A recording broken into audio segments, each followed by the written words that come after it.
Experiment 31E. Supplemental Notes. Date, October 12th, 1843. I have learned some new information today. It may be only tangentially related to my experiment, and yet it may dictate whether or not I will be able to complete it. I refrained from storming into Manchester to confront Solomon and Rahul. For one day. I was far calmer this morning, although the boy said that what I was insisting was calm was actually the same manner I have whenever he interrupts my recording of notes, which, according to him, has more of a murderous quality to it than my true calm state. I wouldn't have described myself as murderous. I know what murderous looks like on me. But anyway, we went to town, the boy trying to remind me of all the times Solomon and Rahul had not committed potentially fatal acts against my person. I listened to his pleas in silence. I wasn't going to do anything rash. I wouldn't hurt them. At first. It wouldn't have benefited me to immediately stab them both with the dagger concealed up my sleeve, although it would have felt cathartic. I needed to know why they had done all this, why they had lured me in, given me a tainted item, and let me nearly kill myself. I needed to know if they had acted alone. Besides, the boy was right. I had trusted them for so long. They deserved the chance to explain themselves. Without them, I would never have come this far in my experiment. And our exchanges had only ever been cordial. Until now. But I wouldn't let past friendship blind me to their betrayal. If they gave me so much as a false smile, that dagger would be in my hand, and I... Luckily, it didn't come to that. No. What it came to was... How do I even begin?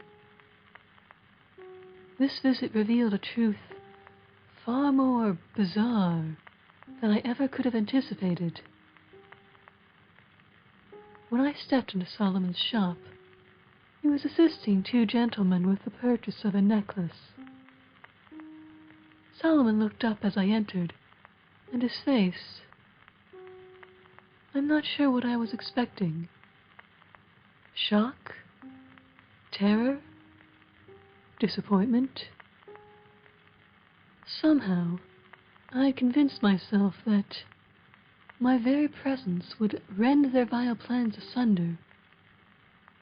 And yet, when Solomon saw me, he looked relieved, even smiled, genuine, warm. Doubt nagged at me. This was not the face of a man who had just tried to kill me. This was the face of a friend. Mr. Smith, look who has come to call on us, Solomon said over his shoulder. Rahul poked his head out of the door behind the counter, the door that led to the back of the shop. Rahul glanced about, then spotted me. His smile was the widest I'd ever seen from him. Covino! And John, he said. Welcome back. Would you like to follow me? Mr. Abrams will join us in a moment. He nodded toward the back room. No, I said. I think I would rather wait. Rahul shrugged, his smile faltering at my tone, and stepped fully into the front of the shop. Whatever you prefer, he said. Mr. Abrams? Just a moment, Solomon said. His smile had faded too, but he jovially continued his exchange with the men buying the necklace. Once that transaction was complete, the two men left with their purchase. They gave me an odd glance in passing. I could see the change in their faces as they looked, then looked again, when noticing I was not the gentleman my clothes suggested I must be. But they said nothing as they left. I wouldn't have had the patience to deal with them if they had tried to say something. Anything. I could feel the pommel of my dagger against the base of my palm. When the door was shut and we were alone, Solomon and Rahul walked out from behind the counter. "You didn't respond to our letter," Solomon said. "Are you well? How did the experiment go?" He and Rahul stared at me. There was concern in their eyes. They were not nervous. Not this time.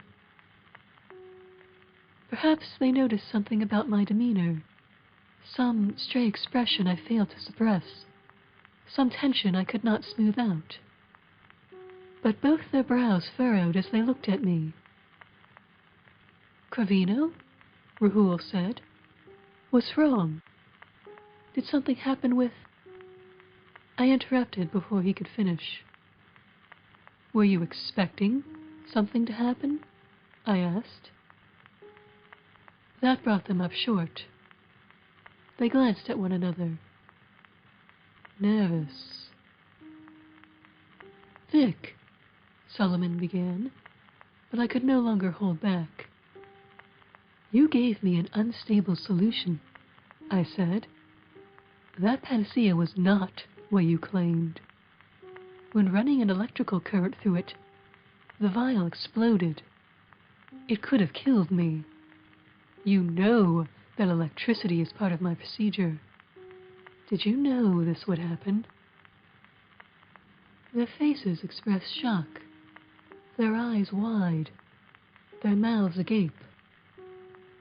But could I trust this, or was it just for show? "It could have killed you?" Rahul gasped. He shook his head.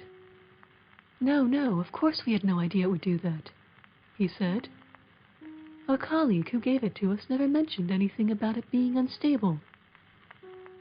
"And which colleague was that again?" I asked. Solomon and Rahul exchanged glances, stuttering. "It was—" Solomon began, but stopped. "I think it might have been—" Rahul trailed off. "Wardlow," I said. "You told me it was Wardlow." Yes, of course," Solomon said, his words stumbling over themselves. "It was Wardlow. And I believe that as much as I believe it was created by Johann Dippel, as you once claimed," I snapped. "Now, you will tell me what that panacea really was, and who gave it to you. And just why do you wish to kill me?" "Ma'am," John murmured, trying to keep me in check. Foolish boy. "We weren't trying to kill you," Solomon insisted. "It wasn't supposed to do that." "Then what exactly was it supposed to do?" I demanded. He and Rahul exchanged another look. It wasn't nervous. It was something beyond that. Something terrified. "We can't," Rahul said, voice barely a whisper. "Why not?" I asked. "They'll kill us," he said. At these words, it was my turn to be shocked. I felt my body freeze in place, the unexpected words locking my limbs together. But I recovered quickly. "Who precisely are they?" I asked. Solomon shot a look toward the windows of his shop, People were passing by in the busy street outside. Solomon lifted a finger and bent it toward the back room. Without a word, he and Rahul headed to the back door. They expected me to follow. I wasn't sure if I should. What if this was a trap? What if there was someone, or something, waiting for me back there? What if they had weapons at hand? I could have been walking to my death. "Ma'am," the boy murmured again, "I don't think they'll hurt you." "If they try," I murmured back, "they will not succeed." I strode through the door, the boy a step behind. Once we were all in the back room, Rahul closed the door and locked it.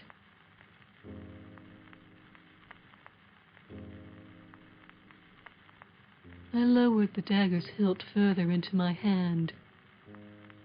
I wished in that moment to have armed the boy as well, but I knew he never would have followed any orders to attack his friends.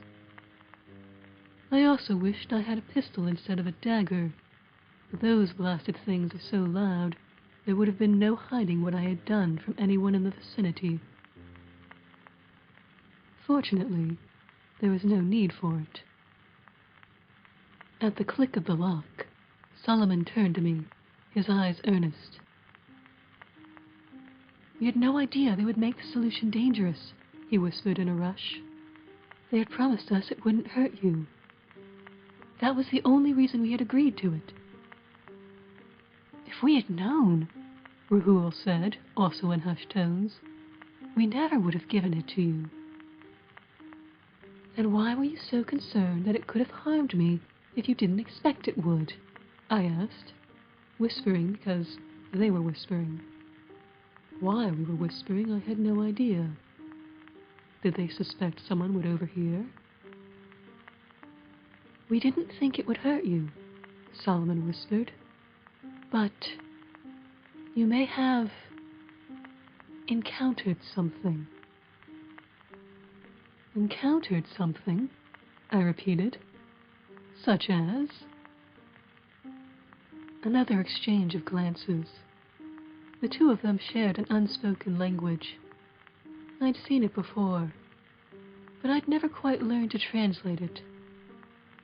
The raise of an eyebrow, the quirk of a lip. But I could read the fear in their eyes, plain as day. "When you used the panacea," Solomon said slowly, "it was supposed to send out a signal." "A signal? How?" I asked. "A magical signal," Rahul said. "Something that would alert the Rubedo."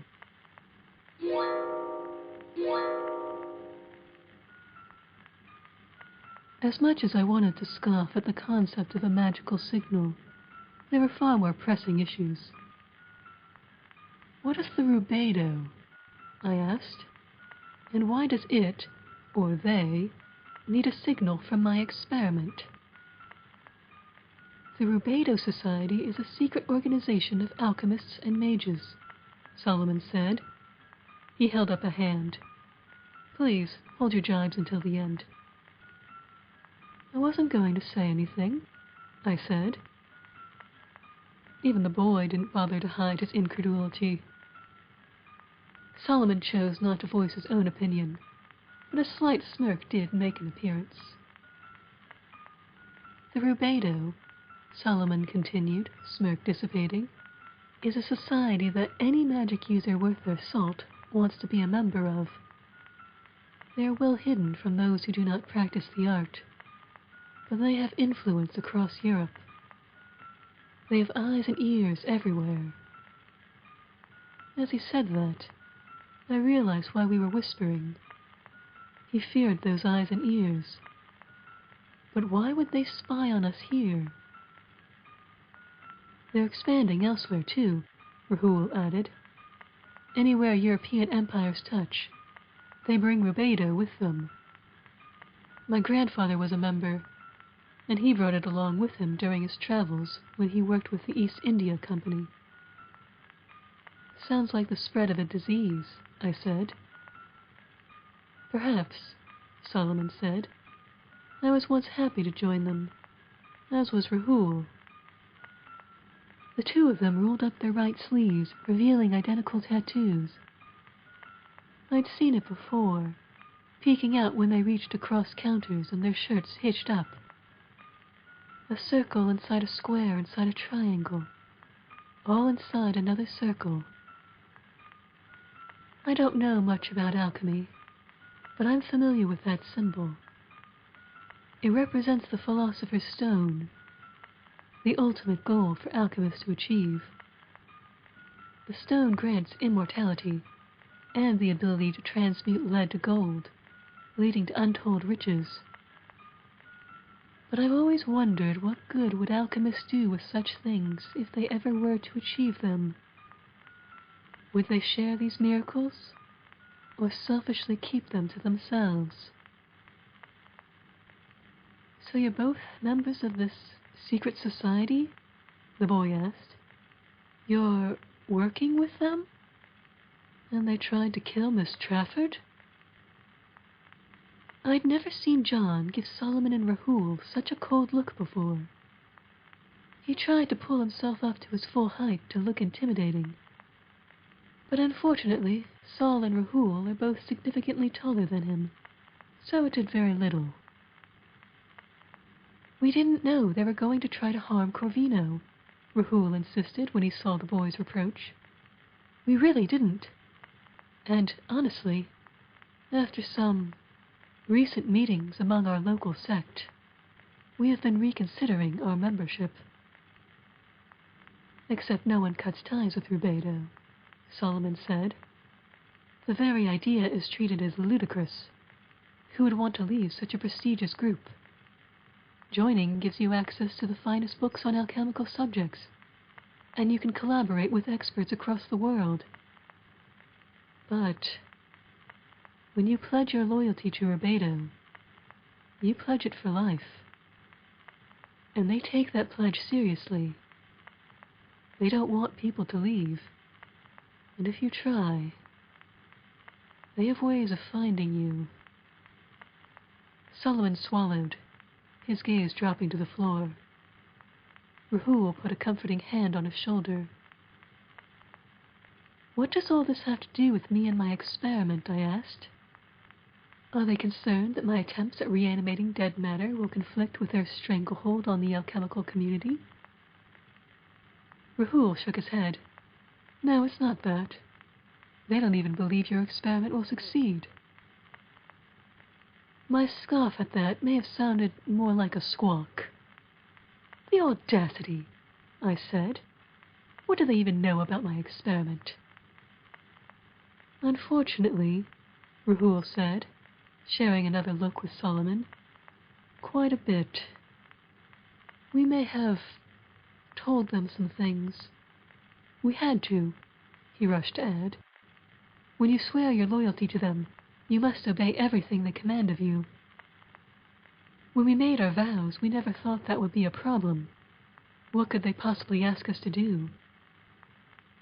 We had assumed it was merely a way for them to guarantee that any progress toward the Philosopher's Stone would be shared, not hoarded.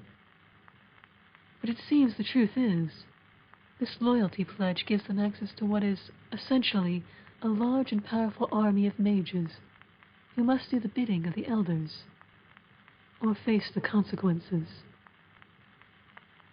And I assume the consequences are death or torture or some such horribleness, I said. Rahul shrugged and said, yes, thereabouts. Right, I said. But again, you've yet to tell me just why I am involved here. I've never heard of this society before, and while I seem to have unknowingly encountered at least 2 of its members, I don't see any reason why they would want to have anything to do with my experiment, especially if they don't even believe it will be a success. Again, Solomon and Rahul shared a look. I was getting a bit tired of that. I didn't glance over at John every time I thought about saying something. This is where things get a bit odd, Solomon said. Oh, this is where it gets odd, I said. The elders have noticed something, Rahul began slowly. Something unusual. They noticed it years ago, and it seems to be getting worse. Just get to the blasted point already, I sighed. Very well, Solomon said. There's a problem with time. I furrowed my brow. Time? Are they late or something? I asked. No, not like that, Vic, Solomon said. Time. The entirety of time. It's broken.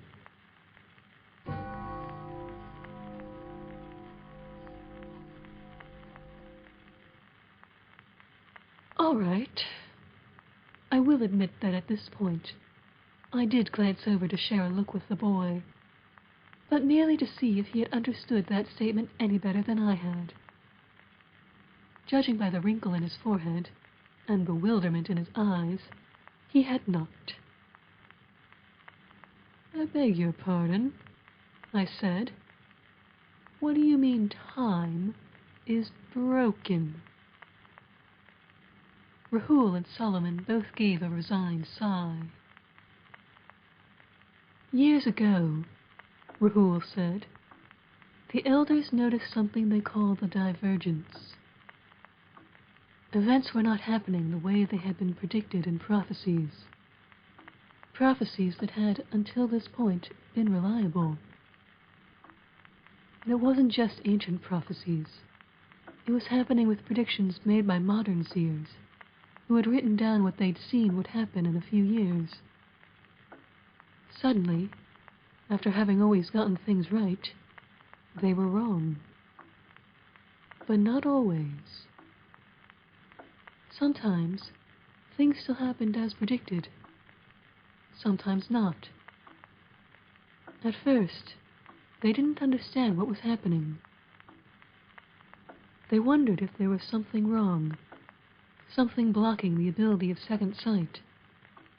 Major magical events can influence powers, but never on this scale. Eventually, the elders realized that something had occurred that shouldn't have. Something had disrupted time as we know it, like a stone thrown into a pool of water, and its effects continue to ripple out as the years pass, the divergence growing ever larger between what should have been and what is actually happening. It is getting worse, and the elders have been trying to locate the source of the divergence, what they call the nexus. They believe the nexus is responsible for disrupting the timeline, changing things that should never have been changed. I wrinkled my brow in further confusion. But how can time go awry? I asked. What could possibly cause that? The elders claim to have theories about what happened, Solomon said, but they refuse to share them outside of their inner circle. Among us lower-level alchemists, we've always assumed that someone had performed a magical experiment that struck too close to the intersection of time and space, cracking it in some way they could not have anticipated. At the word experiment, I cast my mind about for any of mine that had come close to affecting time.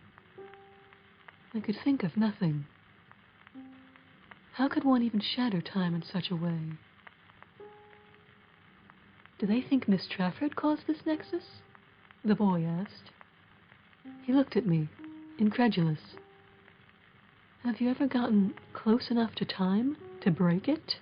He asked. I honestly have no idea how to go about doing such a thing, I said. None of my experiments have involved time in such a way. Perhaps not one you've already done, Solomon said, but maybe something in the future. Something that could reach back to the past. But what experiment could possibly do that? I asked, exasperated. The idea is completely absurd. Time can't be broken. That's just... When you touched the vial containing the panacea, Rahul said, did you feel something? I stared at him, startled. There was a knowing look in his eyes. Yes, I said. I felt like you were being pulled in two directions, he said.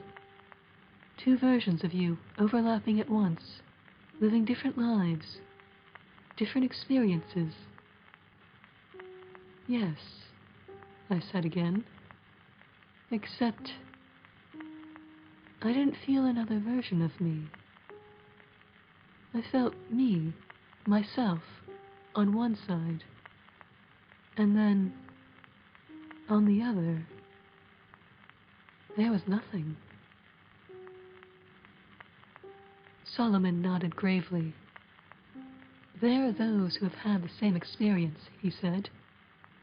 They feel pulled in both directions, but on one side there is a void. The elders crafted a spell that could allow them to see the split between the timelines, but it only works for each individual who encounters the spell. It doesn't show them the entire timeline, so they can't just track down the source of the divergence by following it back. They have been piecing together the differences, one person's life at a time, trying to narrow it down to where this all began. They still have a way to go, but they believe they have come close enough. And why did they believe that? I asked. Solomon and Rahul shared a guilty look. Back when we first met you, Rahul said, we had reported that you were working on what appeared to be a resurrection experiment. Since we are obligated to report any advances we encounter relating to immortality, we felt we had to mention it. At first, the elders seemed uninterested, but in the past few months, they have been asking us more questions about your work. Something they saw in their attempts at tracking down the Nexus must have pointed in your direction. They forced us to tell them everything we knew about you. We're sorry. Rahul looked at me with what I could tell was genuine pain at their betrayal. At that look, I couldn't help but feel they had been honest about not knowing the panacea was dangerous. Part of me still wanted to hate them for giving it to me, but another part wanted to forgive them. I didn't know what to do with such a volatile mix of emotions, so I tried to focus on what was truly important. So they gave you this supposed panacea to give to me, I said, and they told you it was somehow going to signal them if I happened to be this Nexus. Solomon nodded and said, that is what they told us. They claimed it was based on an actual panacea.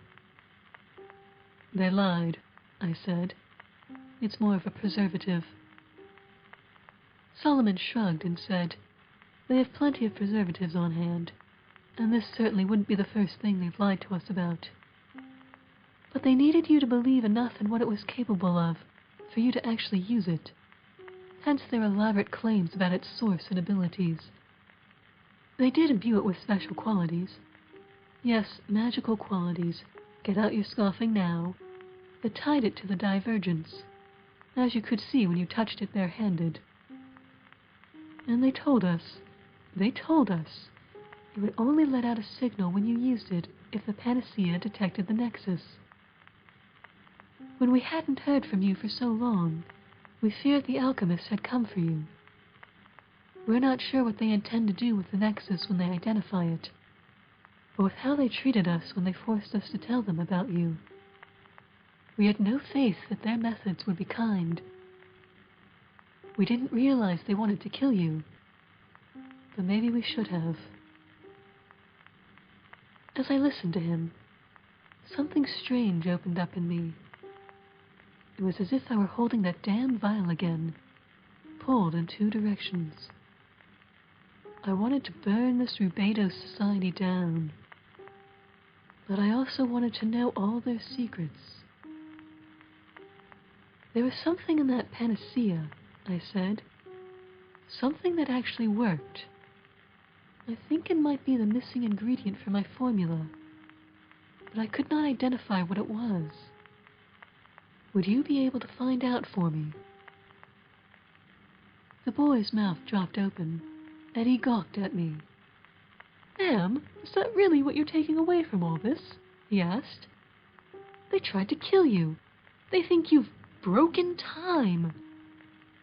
Yes, I know. I heard the same story you did, John, I said. But if I'm going to have a gaggle of murderous magicians after me, I might as well get something beneficial from all this. I turned back to Solomon and Rahul. Could you find what this ingredient is? I asked them. I need to know. Solomon and Rahul exchanged yet another of their secret language looks. We could try to find out what the ingredient list was, Solomon said, but it's not exactly our top priority right now. Well, make it so, I said. From the sounds of it, I don't have a lot of time to finish this experiment before I have a bunch of wizards coming for my blood. So, please, find it for me. Solomon nodded soberly. We will, Vic. There's something else you should know, Rahul said. There's a meeting in 2 days of the local members of the Rubedo Inner Circle. We think they may discuss their plans regarding the Nexus. Sol and I aren't allowed to go, but I know you have ways of not being seen. Perhaps you can sneak in and hear what they are plotting. He grabbed a piece of paper from the desk, scribbled something, then handed it to me. Here's the address and meeting time, he said. I glanced down at the paper. This was not where I'd expected this visit would go. Thank you, I said, disbelief still deep in my bones. But they seemed so earnest. I left shortly afterwards with the boy. Riding back to the manor, we were both silent, despite there being so much to say. It was all so absurd. But there was something to it, a hint of truth I couldn't deny. When I touch that vial, I must find a way to get into this meeting. I must find out why they think I am to blame for this divergence.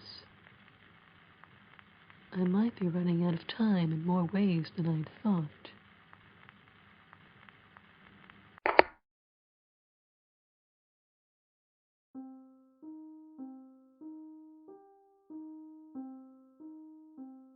Experiment 31E is written and performed by Lauren Triola, with music by Shannon Triola. For more information about the podcast, including contact info and transcripts, visit experiment31e.com or follow us on Twitter or Instagram.